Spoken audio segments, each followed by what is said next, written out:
আজকে আমরা এমন একটা অনন্য বিষয় নিয়ে কথা বলবো যেখানে আজকের দিনের কিছু কঠিন চ্যালেঞ্জ নিয়ে অনুসারীরা সরাসরি প্রশ্ন করার সুযোগ পেয়েছেন বিশ্ব আধ্যাত্মিক নেতা হজরত খলিফাতুল মাসিয়া খামিস আইকে।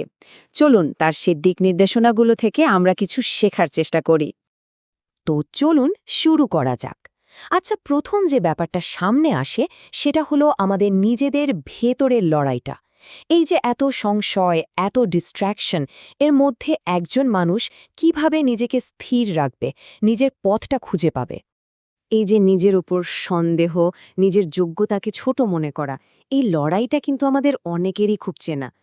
ঠিক এই প্রশ্নটাই একজন যুবক করেছিলেন যে একজন বিশ্বাসী হিসাবে এই অনুভূতির সাথে কিভাবে লড়াই করা যায়। আর এর উত্তরটা ছিল এক কথায় অসাধারণ, মানে নিজের মূল্যকে একটা অনেক বড় লক্ষ্যের সাথে জুড়ে দেওয়া। মূল পরামর্শটা ছিল আল্লাহর উপর ভরসা রেখে নিজের জ্ঞানকে কাজে লাগাতে হবে এবং লক্ষ্যটাকে অনেক বড় করতে হবে। যখন লক্ষ্যই হবে পৃথিবীকে নেতৃত্ব দেওয়ার, তখন এই ছোটখাটো আত্মসন্দেহগুলো এমনিতেই চলে যাবে আর তার জায়গায় আত্মবিশ্বাস তৈরি হবে।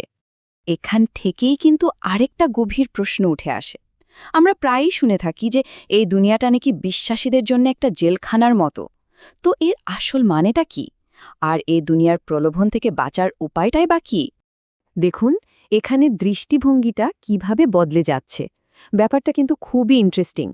উত্তরে ব্যাখ্যা করা হলো এ দুনিয়াটা বিশ্বাসী নিজের কাছে কোনো জেলখানা নয়, কিন্তু বাইরের কারো কাছে হয়তো সেটা মনে হতে পারে।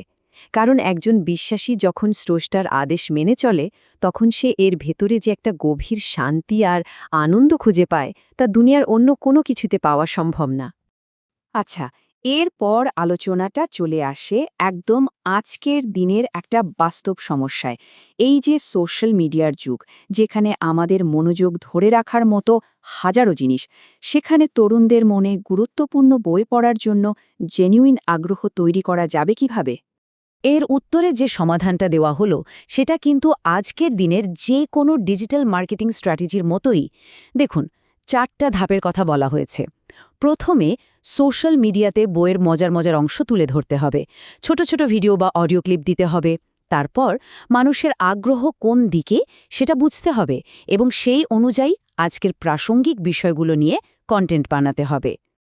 তো নিজের উন্নতির পর স্বাভাবিকভাবেই যে প্রশ্নটা আসে তা হলো আমাদের আশেপাশের মানুষের প্রতি, আমাদের সমাজের প্রতি আমাদের দায়িত্বটা কি?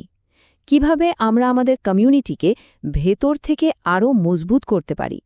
চলুন এবার সেই দিকে তাকানো যাক। এখানে খুব গুরুত্বপূর্ণ একটা প্রশ্ন করা